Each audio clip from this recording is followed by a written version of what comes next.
programa Vivências de hoje vai refletir com você sobre a campanha do Setembro Amarelo. Não perca!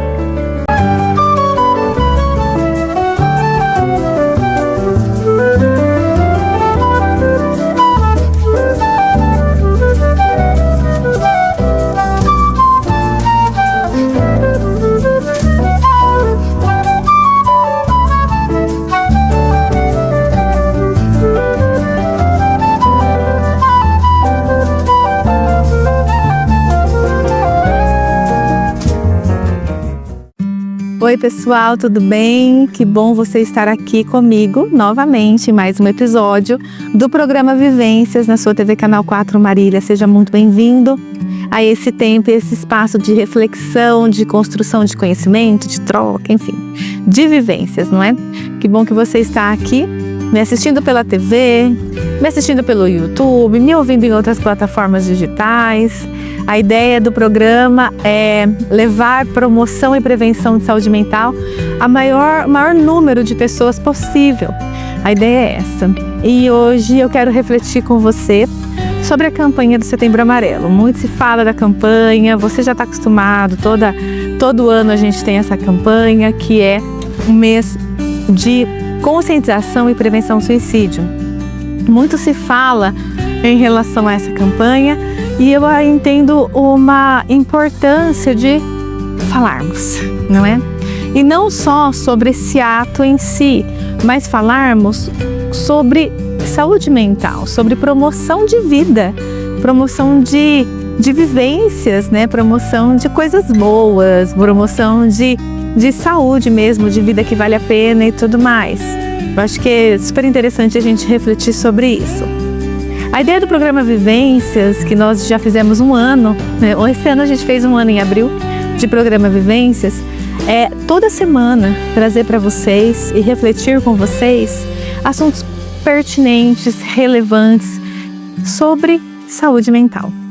Quando a gente lê notícias, a gente entra em contato com plataformas digitais e tudo mais, a gente ouve muita coisa ruim, né, gente? Muitas notícias puxadas, pesadas, e a ideia do programa é trazer algo diferente, dicas práticas de como você pode se proteger e desenvolver uma vida que vale a pena, uma vida com sentido. Entender o que você faz e por que você faz, saber um pouquinho aí da teoria da terapia cognitivo-comportamental, dos pensamentos automáticos, dos pensamentos distorcidos e como que a gente faz tudo isso. É como se fosse um momento terapêutico aqui mesmo, né? E a ideia é sempre te acolher nesse sentido. Quando a gente fala sobre valorização da vida, a gente precisa olhar e entender a profundidade disso. É extremamente subjetivo, não é? O meu sofrimento e o seu sofrimento. E nós precisamos aprender a validar e acolher todos os sofrimentos, principalmente aqueles que a gente não tem acesso nem dimensão. Você sabe que eu mesmo sendo psicóloga, vem pessoas e demandas de atendimento que eu não tenho a dimensão do sofrimento da pessoa. Eu não sei o quanto, eu não consigo mensurar. E muitas vezes o senso comum, ou seja, as pessoas que não têm uma formação e tudo mais, se veem numa necessidade distorcida de resolver os problemas umas das outras. Na verdade, não. Nós não conseguimos resolver todos os problemas, que só conseguíssemos, não é, gente? Nós não conseguimos. O que nós conseguimos e podemos nos treinar, e treinar assim a todo momento, é sermos rede de apoio. É sermos pessoas com vontade genuína de ajudar os outros, de ouvir o outro atentamente, de escutar o outro. E quando a gente fala de ouvir o outro, escutar o outro, não é só no sofrimento, é das interações mesmo, de ter aquele momento da gente ter com a pessoa, de construir relações e vínculos. Quando falamos em promoção e prevenção de saúde mental, a gente volta para os vínculos. Antigamente, a gente tinha mais facilidade de construção de vínculos. A gente tinha mais tempo, né? A gente tinha agenda para isso. E hoje parece que a gente não tem. E a gente não tem porque a gente coloca bastante coisa na nossa agenda e a gente acaba se rendendo aí a multitarefas, se rendendo a uma necessidade de a todo momento estar produzindo. Hoje eu conversei com uma paciente e a gente estava refletindo sobre isso. Quão difícil é muitas vezes a gente estar num momento que a gente não está fazendo nada e a gente assumir que não está fazendo nada produtivo para os outros. Né? O nosso fazer nada, ele é extremamente produtivo para a nossa saúde mental, para a gente se refazer, para a gente descansar e tudo mais. Mas quando a gente percebe, eu podia estar fazendo alguma coisa, uma academia, ou então eu podia estar escrevendo, eu podia estar estudando, a gente entra num ciclo de necessidade de produção a todo momento. E que parece que é um contexto extremamente corporativo dos nossos tempos. Eu acho tão interessante, gente. Veio a atualização da NR1 com os riscos psicossociais e aí as empresas precisam se adequar, as empresas precisam olhar para essa pressão que coloca nos funcionários e tudo mais, mas a impressão que eu tenho é que isso fica só no papel, ou então fica uma palestra aqui e ali solta e não atinge a cultura da empresa. E essa cultura corporativa e capitalista e imediatista, ela entra nas nossas relações pessoais. E aí, acompanha o raciocínio comigo. Aí a gente não tem tempo para as pessoas, nem para a gente mesmo. Aí a gente não tem tempo nem de sofrer, né?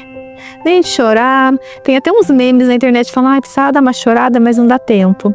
A gente não tem tempo nem para isso. E aí, quando chegam situações avassaladoras na nossa vida, nós não estamos treinados a vivê-las. Treinados à tolerância, treinados a entender que o dia mal chega, treinados a entender que a tristeza faz parte de todos os sentimentos que a gente tem todos os dias, ou na maioria dos dias. E aí quando a gente se encontra numa situação dessa, essa situação ela vira catastrófica, ela vira numa dimensão tão grande que muitas vezes a gente não tem condições de manejar. E a gente entra num sofrimento psíquico muito grande. E aí esse sofrimento, ele pode desencadear pensamentos autodestrutivos e que pode culminar em comportamentos autodestrutivos.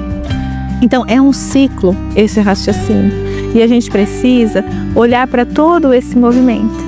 E não só para o comportamento em si, mas a gente precisa olhar para a qualidade de vida. Agora em 2025, o tema da campanha é conversar pode ajudar, é algo nesse sentido, conversar pode salvar uma vida, conversar pode ajudar. Por quê? A promoção do diálogo, a promoção do vínculo, não é somente, vamos para o psiquiatra, vamos para uma internação psiquiátrica, ou então vamos fazer terapia não sei quantas vezes por semana. Eu acho interessante sim, esses caminhos, ainda bem que a gente tem essas possibilidades para oferecer. Mas antes de tudo isso, nós precisamos olhar para os vínculos, nós precisamos olhar para as comunidades, nós precisamos olhar para o nosso papel social diante da sociedade. O seu papel, o meu papel. Não o meu papel enquanto psicóloga, o meu papel enquanto Ana, enquanto ser humano. Sabe, me despir da minha profissão e ser somente uma alma que toca outra alma. Uma pessoa se importando com outra pessoa. Quando a gente fala de promoção, de saúde mental, e enfim, a gente precisa olhar para isso. E a minha pergunta para você é: quanto tempo você tira, e olha que essa pergunta ela bate e volta, tá? Quanto tempo você tira para estar conectado com as pessoas ao seu redor? Você frequenta algum tipo de comunidade, religiosa ou não, enfim, algum clube, algum tipo de comunidade? Quanto tempo você tem para estar com essas pessoas? Para ouvir essas pessoas atentamente? Uma escuta interessada, ativa, ela não é uma técnica somente dos profissionais de saúde. Nós utilizamos essa técnica, mas ela é um comportamento que cabe nas nossas relações interpessoais. Então, quanto tempo nós tiramos para que isso aconteça dentro da nossa família? E ali a gente expande, para a comunidade, para a escola, igreja, enfim, onde nós estamos inseridos. Por isso que eu achei interessante o tema da campanha desse ano, que é Conversar Pode Salvar Vidas. não necessariamente um protocolo de atendimento psiquiátrico. Por quê que conversar pode salvar vidas? Porque quando nós conversamos, quando nós expomos as nossas dores, quando a gente tem um lugar para que a gente consiga construir, consiga desabafar aí no senso comum, a gente consiga, sabe, poder estar junto ali, é como se a gente conseguisse acalmar um pouco aquela dor. Tem muitas dores e muitos sofrimentos que eles precisam ser falados, eles precisam ser colocados para que eles possam ser organizados. Eu já contei para vocês algumas experiências que eu já tive com pacientes que falaram e no final, nossa, Ana, como você me ajudou? Só de ouvir. Muitas vezes só de ouvir, muitas vezes não teve nenhuma intervenção mais pontual, foi só de ouvir. Quantas pessoas precisam falar e quantas pessoas precisam ser ouvidas? Quantos de nós precisamos falar e ser ouvidos? Você não sente falta disso? Muitas vezes eu falo para o meu esposo, só quero falar, não precisa resolver o problema. Porque às vezes não tem como resolver, então eu só quero falar. Eu preciso falar. Eu preciso colocar para fora. E aí a gente precisa colocar em um ambiente seguro. Quantos de nós temos esse ambiente seguro? Isso é uma outra problemática, né, gente? Quantos de nós temos esse ambiente seguro? Quantos de nós temos pessoas interessadas por nós? E quantos de nós somos pessoas interessadas pelo outro? Então é uma questão extremamente profunda que a gente precisa rever antes de ficar somente fazendo ações pontuais. Antes de ficar somente, sabe, trabalhando ações mais protocolares, assim.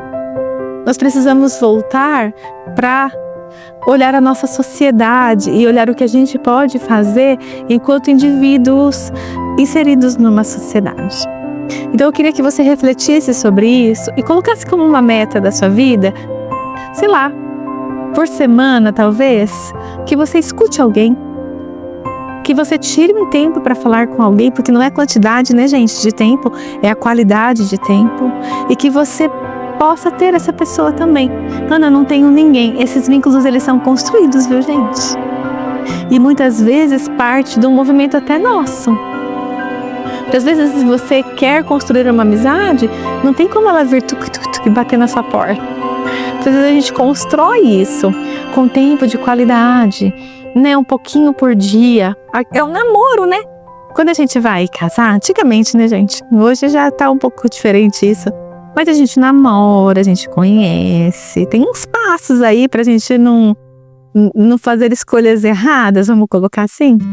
Então, o relacionamento interpessoal, ele é uma construção também. E que a gente precisa se investir nessa construção.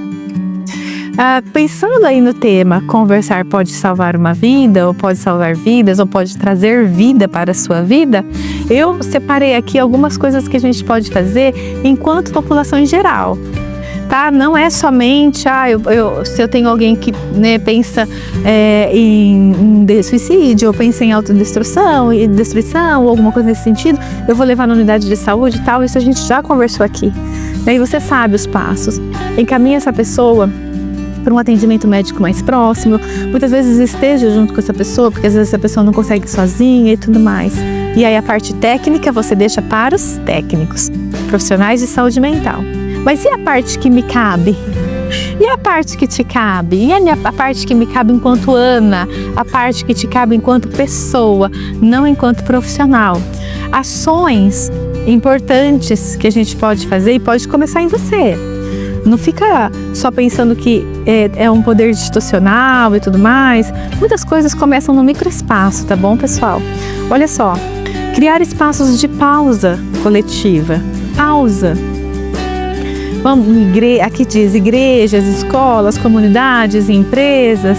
O que seria essa pausa coletiva? Uma pausa, meia pausa. Vamos parar um pouquinho, vamos tomar um café, vamos bater um papo. O que vai mudar, né? No seu dia, você, na hora, sei lá, de um café, na hora de um happy hour, ou na hora mesmo ali do trabalho, fazer uma pausa para trazer algum assunto interessante em pauta. Criar espaços de pausas. Ana, mas Time is money. E se a gente continuar com essa visão de time is money, meu querido, daqui a pouco a nossa vida não vai ter tanto sentido mais. Outra coisa, pequenos encontros. Às vezes você não faz a pausa no seu trabalho, mas pequenos encontros de 15 minutos para você conversar com alguém. Isso é tudo planejamento. Não são encontros casuais, pessoal. É um encontro intencional. É um planejamento intencional para ter encontros para conversar. Para você deixar as redes sociais, deixar o celular de lado. Eu sei que é extremamente difícil porque a gente está num barco. Deixar tudo isso e sentar e conversar. 15 minutos.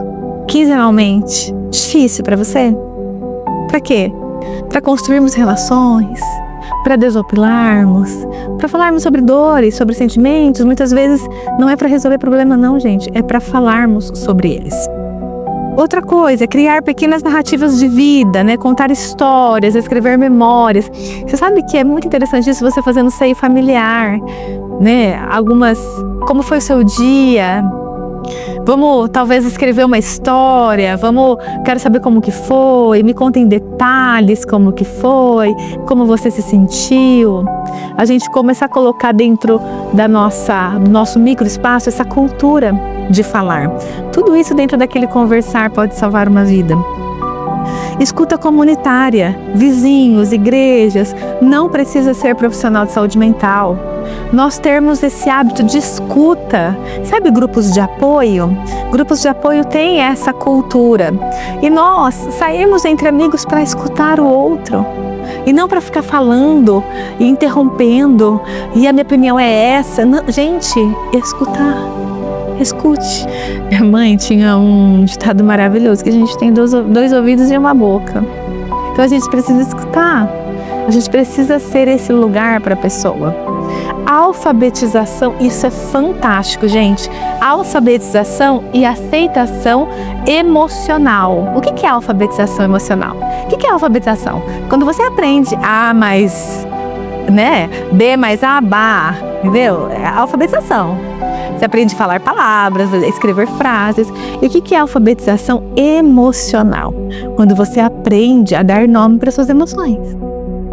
Tem até um livro que se chama Emocionário. Se você tiver curiosidade, dá um Google, procura esse livro, Emocionário. É como se fosse um dicionário de várias emoções que ajuda as pessoas a dar nome para as emoções. Por que isso é importante, gente? Porque a gente começa a reconhecer as emoções e falar das nossas emoções de uma forma clara, tranquila, aceitando as nossas emoções, tolerando as nossas emoções, aceitando as tristezas da vida, as frustrações, as decepções. Para quando vier uma decepção grande, você já conhece esse sentimento e você sabe que ele é transitório, assim como a alegria é. A alegria também é transitória. Todos os sentimentos são estado, são transitórios. Então isso é importante a gente falar de aceitação e alfabetização emocional. É uma prática que a gente consegue colocar onde a gente está inserido e não precisa ser profissional de saúde mental. Podemos ser nós que construímos esse ambiente. Outra coisa que te dá um olhar diferente, talvez mexa aí na sua crença de mundo, sabe? Visão de mundo.